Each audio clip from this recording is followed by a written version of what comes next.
నారా లోకేష్ విద్యాశాఖ మంత్రి పదవికి రాజీనామా చేసి హెరిటేజ్ పాలు పెరుగు అమ్ముకోవాలని ఆగ్రహం వ్యక్తం చేశారు ఏఎస్ఎఫ్ నాయకులు. విద్యారంగ సమస్యలు పరిష్కరించి విద్యార్థులకు ఫీజు రియంబర్స్మెంట్ బకాయిలు చెల్లించాలని విశాఖ కలెక్టరేట్ వద్ద ఏఎస్ఎఫ్ ఆధ్వర్యంలో స్టూడెంట్స్ ఆందోళనకు దిగారు. అంతకుముందు భారీ ర్యాలీ నిర్వహించారు. అనంతరం కలెక్టరేట్ వద్ద బైఠాయించారు. కూటమి ప్రభుత్వానికి వ్యతిరేకంగా పెద్ద ఎత్తున నినాదాలు చేశారు. ఎన్నికలకు ముందు విద్యార్థులకు అనేక హామీలిచ్చిన లోకేష్ అధికారంలోకి వచ్చాక విద్యార్థులను వదిలేశారని దుయ్యబట్టారు. విద్యారంగ సమస్యలను ప్రభుత్వం తక్షణమే పరిష్కరించకపోతే పోరాటం ఉధృతం చేస్తామని హెచ్చరించారు.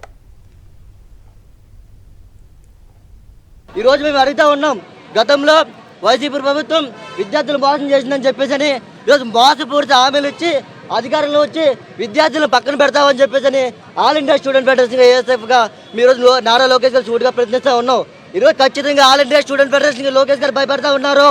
ఎక్కడెక్కడ రాష్ట్ర వ్యాప్తంగా అన్ని జిల్లాల్లో ఏఎస్ఎఫ్ ధర్నాలు చేస్తూ ఉంటే ముందొస్తే అరెస్ట్ చేయడం, మేమైతే విద్యార్థులు ఎక్కడి నుంచి వస్తూ ఉన్నారో ఆ యొక్క కాలేజీలకు నోటీసులు పంపించే పరిస్థితి ఈరోజు కూటమి ప్రభుత్వంలో కనబడుతూ ఉంది.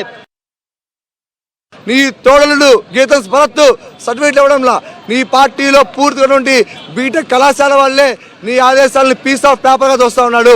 నీ పార్టీ వాళ్ళే నిన్ను విద్యాశాఖ మంత్రిగా గుర్తించట్లేదు. నువ్వు విదేశ పర్యాటక శాఖ మంత్రిగా మిగిలిపోతా ఉన్నావు. కంపెనీలు తెస్తామని చెప్తా ఉన్నావు. ఇదే విశాఖపట్నంలో వేలాది మంది విద్యార్థులు బీటెక్లు డిగ్రీలు పీజీ చదువుకో ఉన్నారు.